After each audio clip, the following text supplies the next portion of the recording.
end step, to ferry in play. That's exciting, actually. That's pretty Jason exciting. leads off with a pulse tracker, aggressive start. It's a very good play when your opponent opens up with an island. A possible bug player over there. It looks like a Grave Titan. Yeah, I wouldn't be surprised if this was a bug deck. It could also just be a straight-up blue-black control deck. Donnie on 18.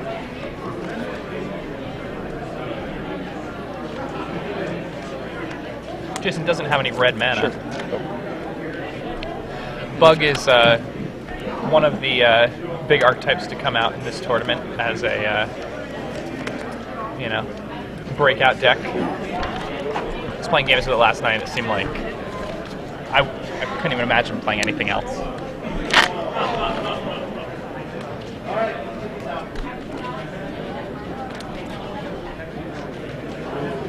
The Saraseer from Jason. It's not the most optimal of 2-drops. Yeah, there's so many things he could have dropped, which means that he might be setting something up, though.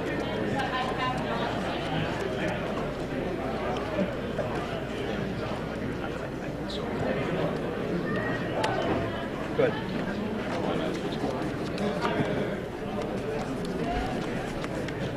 It's better. Accept. Yep. He's got all 3 colors. Take 3. 14. Jason's bashing in, putting Donnie down to 14. Next pitch. Sure. We got a Hex Mage joining the party.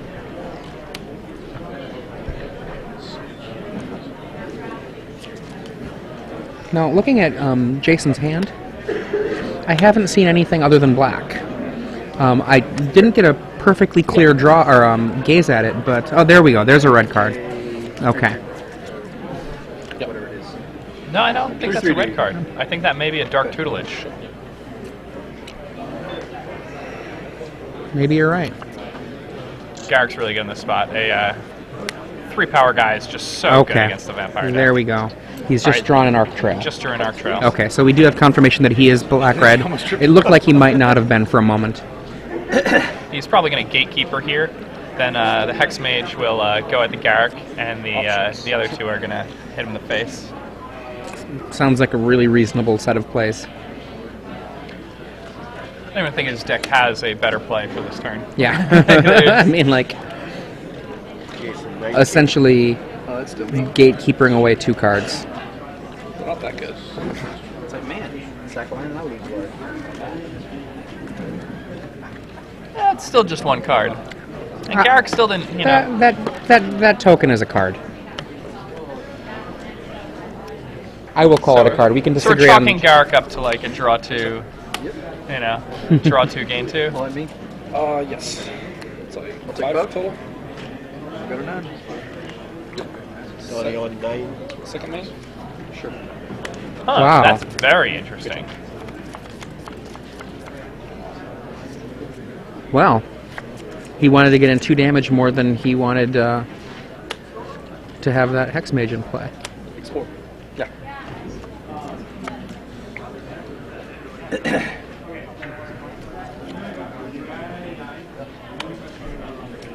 Yeah, that was a bit shocking to me. Yeah, that was very surprising to me. I mean, you're going to get that 2 damage back on the subsequent turn. He may be right though, because if he's trying to like lethal out his opponent quickly, the thing is he will not be able to attack after this next turn. This is his last turn where he gets to attack. But he gets that damage back by having the creature in right, play. and then he has something that like deals with a Jace. So Text him. Yep. he doesn't know he's getting that extra attack though. He could have gotten Consume the Mate. His opponent just had the land for it now. This turn. Maybe he was playing around that. Sure. Wait.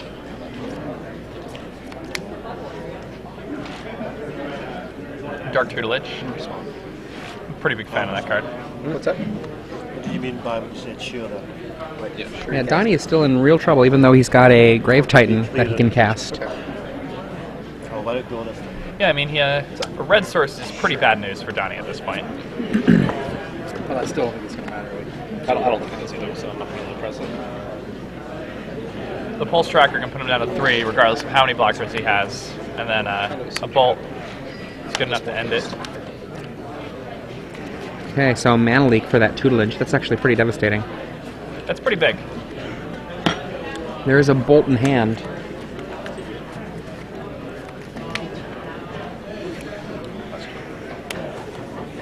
No, it's Arc Trail. Arc Trail. My bad. Well, I think he has a Highborn in his hand, so if he gets this, if Donnie casts the Grave Titan this turn, the game is over. Yes. Two. He can just kill him by, you know, Gotta do something. attacking the Pulse Tracker and then, you know, sacrificing stuff to Viserys here. He doesn't even need to attack the Pulse Tracker, it's just lights out. Jason, you on 17 or 19? I'm at 19. Nice. This is Adrian Sullivan here with Donnie's Star actually City at Games 40 Live. right now. He fetched. Donnie's on This is Adrian Sullivan here with Star City Games Live, bringing you coverage of the Kansas City Standard Open Series. I'm here with Jacob Van Lunen, and we're watching the 4th round matchup between, well, you can see Jason Goliher right now, who is just crushing Donnie Noland. Jason easily came out of the gates with a really aggressive Vampires draw from a black-red Vampires deck. Donnie Noland trying to hang on to some semblance of life with a black-blue-green bug control deck.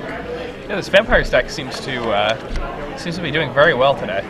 Yeah. I was talking a bit with some folks. I was walking around in between the break, and everybody I saw who was playing Black Red Vampires was 3-0. So, Well, I mean, you might have been talking to some of the really good players, though, too. yes, I was talking to some decent players, but I talked to some decent players playing a lot of other decks also, and not all of them were 3-0.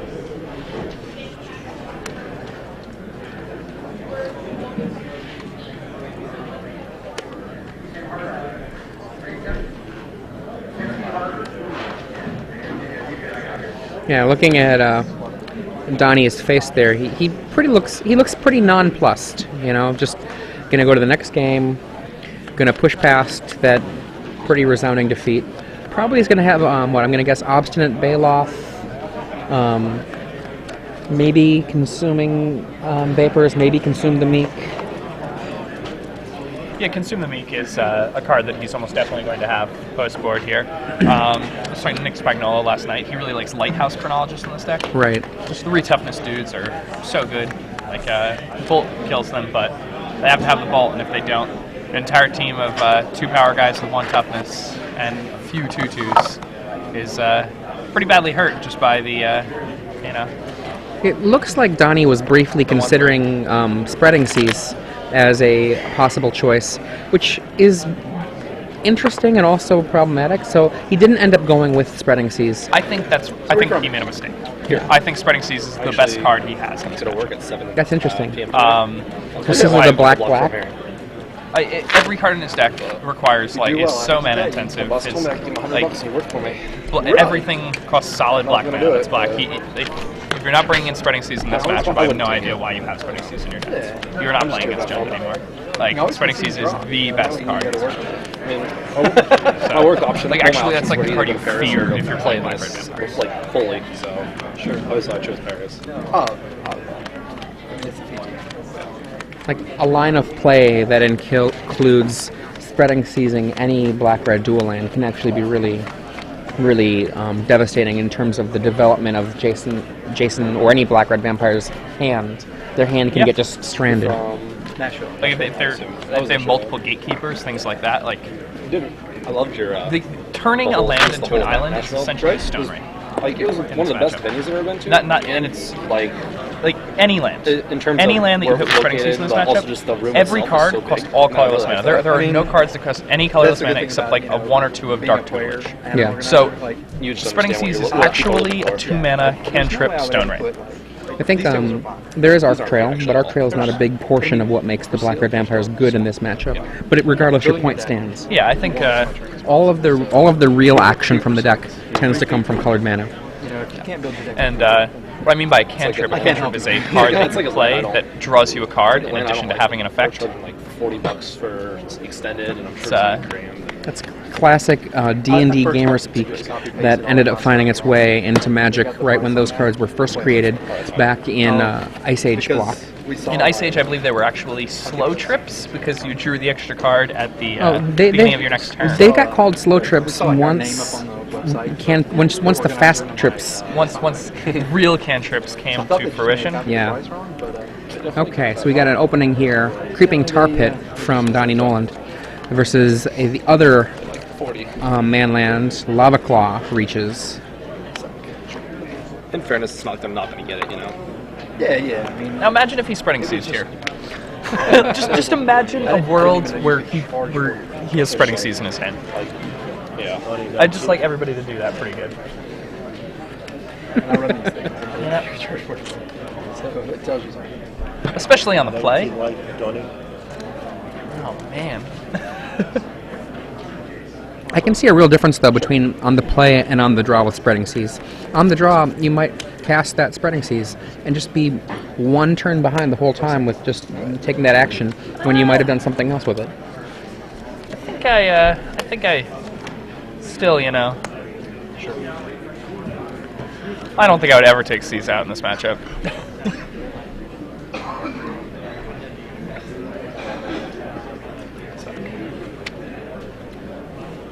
I mean, the forums are talking about Spreading Seas right now, and yeah, I actually think I would rather be casting Spreading Seas against vampires than Sinkhole. if Sinkhole costs 1 U, I would rather be casting Spreading Seas. The card draw. Yeah, it's a Stone Rain the cantrips in this matchup. And we got. I'm guessing it's going to be. There he is. Sure. 22. Austin and Bailoff is also huge in this matchup, though. Yeah.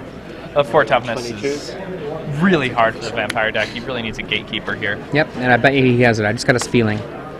Got that feeling? Oh. Those gatekeepers are really hard to cast when you bring in those Spreading Seas.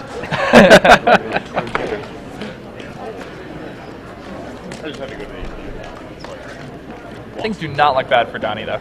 Donnie on the bug deck on the play is so hard for anybody to beat. Oh, he's got his own Spreading Seas in the form of Acidic Slime. Yeah. Now, this card is actually pretty shockingly good here. Like, it's going to take out 2 cards, period.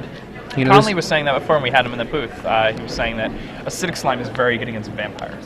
He was saying that's one reason that he decided to play 4 of that main deck, which surprised me. It's not like when you think about vampires and the way it works, the first card that comes to mind is not a 4 mana 2/2 as a 5 mana 2/2 as a way to fight it, but you know, the slime, just land destruction in general is so good against them. It's very interesting that a deck with so many like 1 and 2 drops could be so greatly affected by land destruction. But the thing about this is, right, what does Jason do here? Does he take his turn up to get that slime out of the way and then attack? This just buys Donnie another turn to get towards a Titan. I think Jason here probably just like puts the Dark Tutelage in play. This seems like a good time for it. Yeah. I mean, the longer that thing is in play, the better it is. The big issue here, though, is that his opponent could conceivably... Are those... Do you see how many black sources in play right now? Is that an island underneath that one forest there? Underneath that is a Creeping Tar Pit. Oh, he has a Creeping Tar Pit. So, Donnie could just untap and cast a Grave Titan. Yeah. Just lock it up. Donnie 18. I think he does. Yeah, I mean... Oh. Okay. Yeah, I mean, that's pretty good, too. Yeah, that'll do. Okay. Standard is not short on 6 drops that win games. There are many of them. I mean, Magic players, Two-Headed Giant will be starting in about 10 minutes. If you haven't registered yet and would like to do so, now is the time. Please come out to the side of the stage, or my friend Tasha can get you signed up. Once again, this is last call for Two-Headed Giant signups. We will be starting in 10 minutes. 17. Your turn. Wormcoil is a great card. It's been seeing a lot of extended play lately. yeah, Wormcoil, it kind of almost makes the Titans feel a little silly in a certain sense. I could see him just blocking with the Hex Mage and sacrificing it. Yep. You know. Take the tokens off of a swamp. There we go. All of the tokens on your island are gone. What? What does that do? Yeah. I mean, don't worry, Donnie. That Wormcoil is doing some work. So long as you don't bounce that Gatekeeper, you should be fine. Yeah. I mean, even if you do bounce the Gatekeeper, you get 2 3/3s, right? So even if you make the worst possible play, you're You still make okay. the worst play available, you're still... At 2 4-mana Planeswalkers, for good measure. Sure.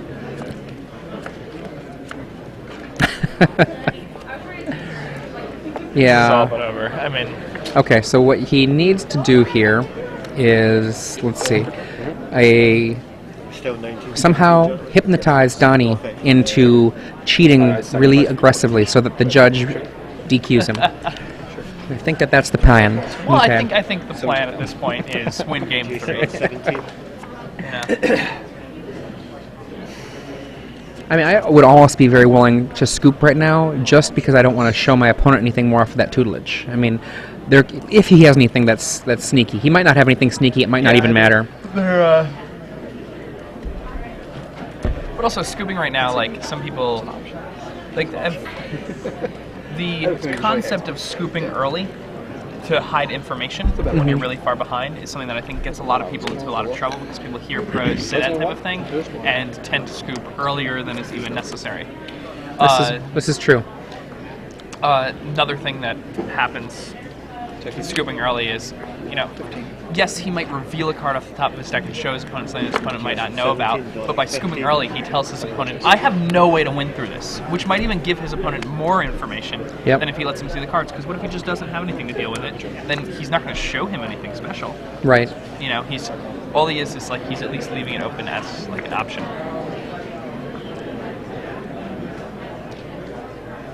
So Donnie's probably going to make a 3/3 here.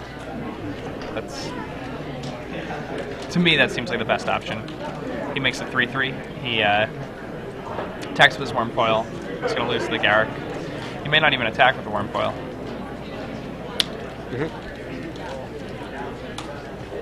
Cards. 2.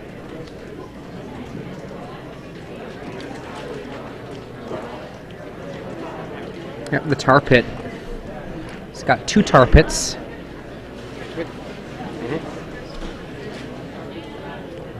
Looks like he's making them both. Well, Donnie then- before did not gain life. and off then of we his got Wormcoil Trample. engine because Overrun. Oh, we overrun it up with those. That's it. That'll do. The amazing interaction of Death Touch and Trample. That's 21 damage, and there's only 3 points of toughness on the board, so 1 game each. one more than Xaxes. Well, it wouldn't have mattered if he'd had more It doesn't toughness. matter If he could have had out 3 Grave Titans and if he had no zombies, and it still would have killed him. I didn't see it at first either. Death Touch and Trample. He only needs to do 1 damage with the Wormcoil engine, and then he can trample right through. Probably still be in this game. You're right. I mean, it seems like the right call. Forgot you could split up Death Touch very nicely now. Yeah. James game. I was playtesting with Rug, and I actually switched to this deck this morning. Jason and has a look that kind of I says, every time I get that wow, play, okay. I just have like a couple card resins, some oracles, and I should be like 15U. I mean, Jason just felt what it's like to be on the draw against the bug deck. I mean, I was Yeah. thinking about just making a guy and I mean, Explorer is one of those cards that just you can't deny its real power. You know, you have a deck that already has good cards, you speed up to them, and you make your deck a little bit smaller to get there. Yeah, Explorer ramps you into really absurd things. It's also very interesting how good Acidic Slime was there. Oh, Acidic Slime was just devastating. Yeah, like Donnie's life total of 15 at the end was like, it was a soft 15. Like, I'm sure there's a ton of burn in Jason's hand. Like that 15 could have like dwindled to 6 very quickly, and if there wasn't an Acidic Slime on that table to like blow up a land and get that tempo, and then force him to use a burn spell on the Acidic Slime, like things could have gone very differently in that game. So. Going back to the sideboard again, see if anything shows up that's new.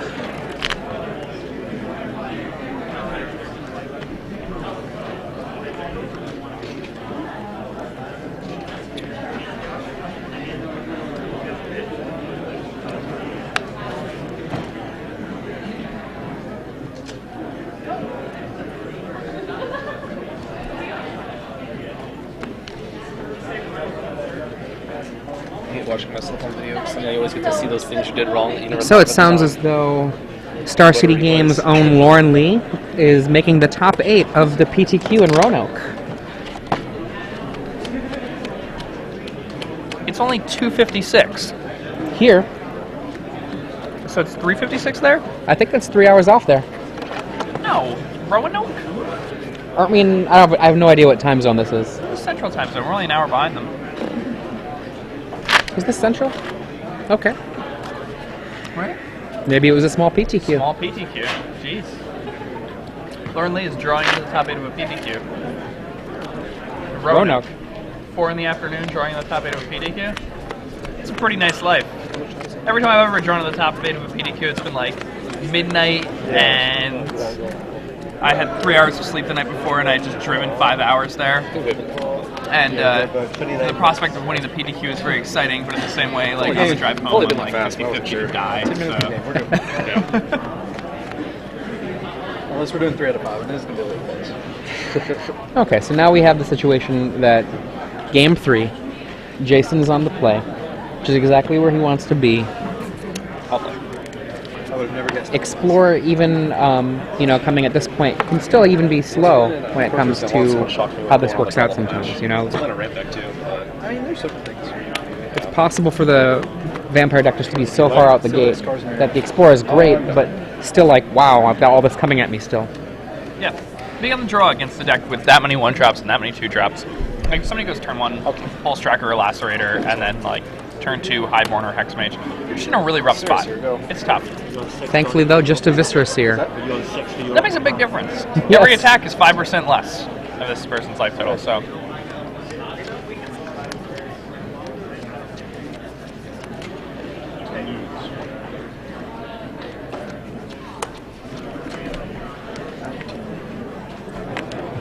fetch. 19. So Lauren Lee drew in a top 8, but this is the second to last round. So she is. Attention, Magic I would, players. 5, 1, and 1 maybe? Last call for registration. Seems is reasonable. To get a giant seal, the challenge. If I you would like to I would play bet that and Lauren get Lee a is giant battling with seal, you Mythic need right to now. make your way to the side of I would bet you're MC correct. immediately. I would bet you're correct. That is her deck of choice. She won a PTQ playing Mythic in the standard season that recently happened. Be cool to see her Do take it again? 2 formats with the same deck.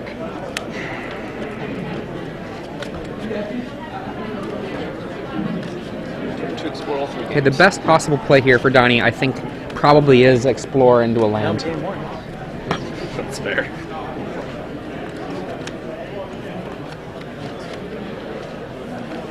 This is like a pretty unimpressive constructed start for an aggro deck, going 1 power guy, 2 power guy. In a world of plated GP, it's a goblin guides.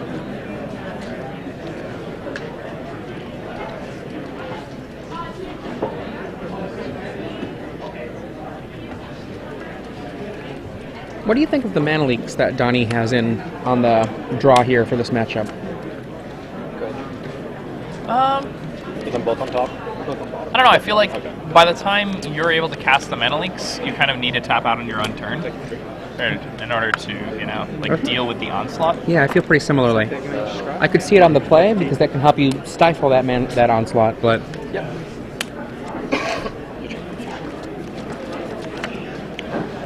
Things are heating up. okay. Highborn is just so good here. He wants a green source.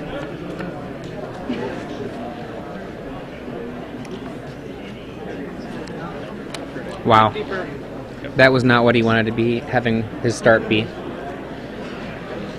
I mean, he bought him 2 cards of that preordained, so he is digging. Is that a forest he's looking at? Hand on the face.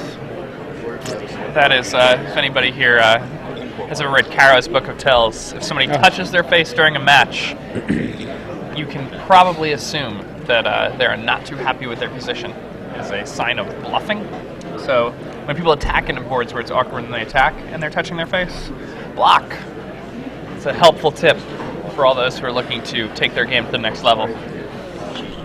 Just don't get too caught in the Princess Bride game. 3. Obviously, he knows that I would be touching my face. But you must have realized I would realize that.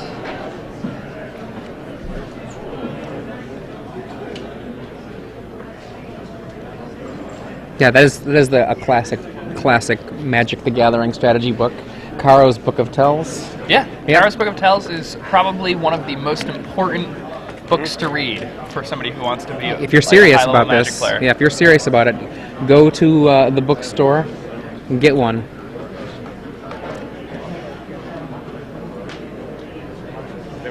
Donnie is agonizing over which land to play. Maybe he's agonizing over order of operations. Spreading Seas. He's got the forest he needs, but he's also got 5 damage coming in, knock him down to half life. I'll fetch 4. And when you're 10 and your opponent has a Viscera Seer and a Highborn in play, you cannot feel very good.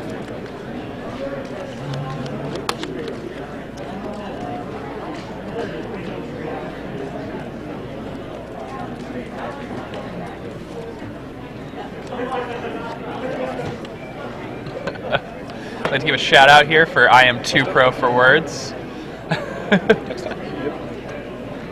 Take 5, go to 10. Okay. Donnie on 10.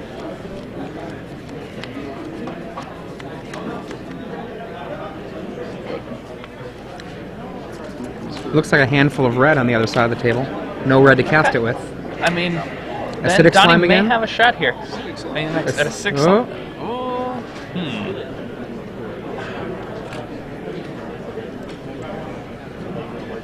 I mean, Acidic Slime's pretty good here. Like, taking that Black Source away is a lot more powerful than it seems. Like, you know, Jason wants to be able to cast spells and have black mana for that Highborn, and Highborn is so valuable right now.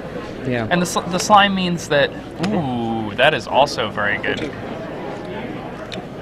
I'm not gonna lie, I like that better than a slime right now. Even if he goes down and casts the Gatekeeper, I still like it better. Yeah, I mean, I did not know he had that in Attention his hand. players, That in the is two-headed giant challenge, your for this seedings for spot deck right now. construction are posted at side events. Players in two-headed giant, your seedings for deck construction are posted on the zip banner Things are at turning around side pretty quickly events. here for Jason. Your head judge, Steve, is currently raising his arm in the air. Please report to him. Your tables are numbered, and he will get your tournament started. Again, 2HG, your seedings for deck construction are posted.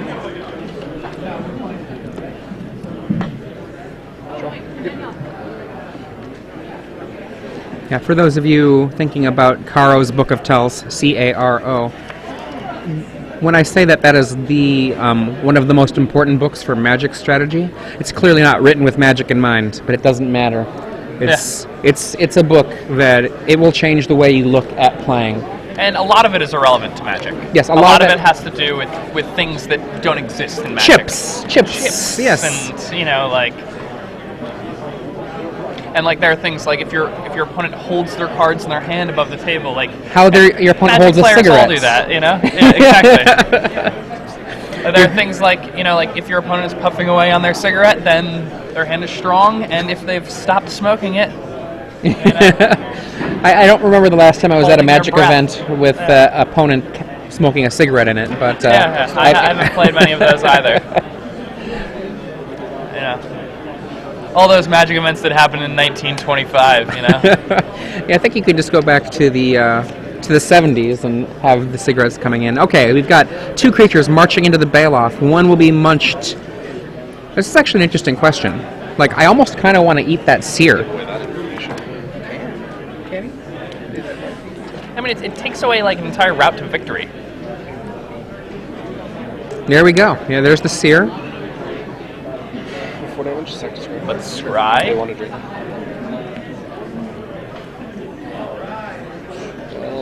I mean, if Jason doesn't play land here, the slime is basically just lights, right? I think that it's mostly correct. There are still paths, you know, like he can get some stuff after the top after that, but it's pretty bad. Take 2. Are you 1912? 1910 after attack.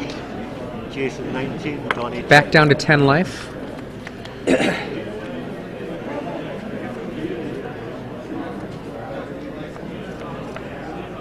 Look at all that red in the hand. Yeah, that's another important one. When people are shuffling their hand and playing a combo deck, you can often assume that they need to draw a specific card. They're looking for a certain card. Here we go. 5-drop Or the slow slime. peel off the top is another clue for that. Devastating. Devastating. It's pretty game breaking. 4 toughness makes this really hard. And then here, of course, is the red source.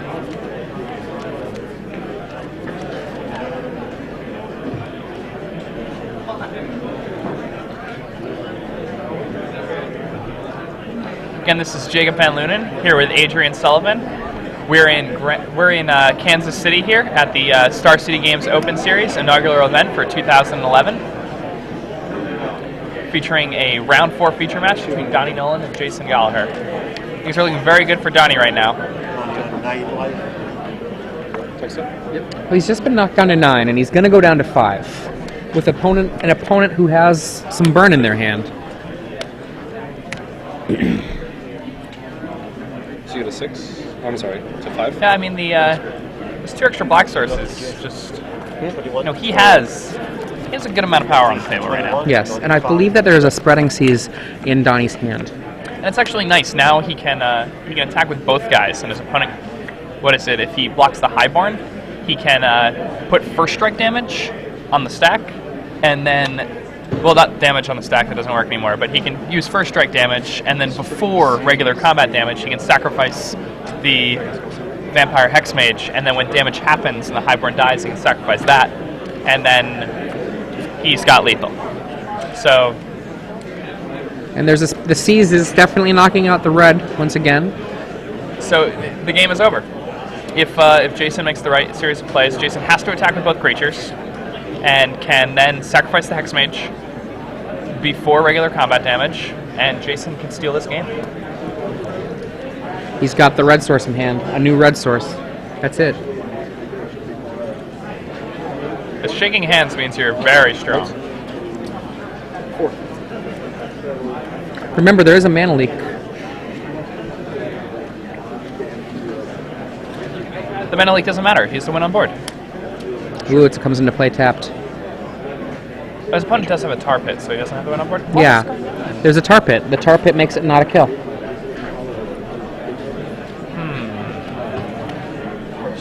Yep.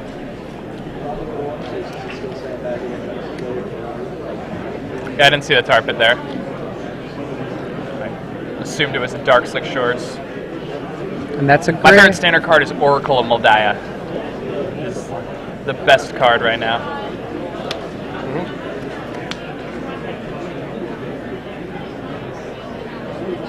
And also, he doesn't have to block the vampire. Or I mean the Colostria. He can block the Vampire Hexmage and not be dead by that line of plays. But if he does that, then he's blocking the wrong guy, and then the highborn is still in play. It's just... But I mean, then he's not dead on board. So... Yeah, no, you're right. And we got a Grave Titan coming to the mix. Okay. And yeah, I mean, it doesn't matter. This red source is going to untap, and Jason's going to bolt him, right? Yeah.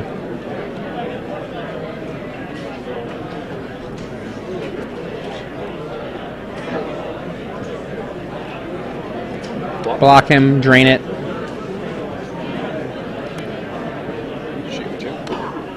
It's the power of that highborn. Go ahead. And I actually don't like the mana leaks here at all. After further thought, especially the spreading seas are so good, but if you're having the spreading seas, then you have these irrelevant lands that then become useful because the mana leaks are around. I mean, the only way he's going to win or survive this turn is with a flash freeze. We're looking for one more player. Well, he just got bolted, Standard winner so box queue. Jason just has to... Mana leak? Standard winner box. And I'll pay. And Winner box. There we go. well done. If you're Jason interested Goliher in gets there. watching That was a this very interesting game. Things And going back and forth, and Donnie didn't draw very well toward the end there. So I misplayed at one point, that bad hand. I had the red man up. Like a just attacked, competitive and then I blocked it, draft. it was bolt. 3 more seats After open first in string, a I was competitive like, draft. That's also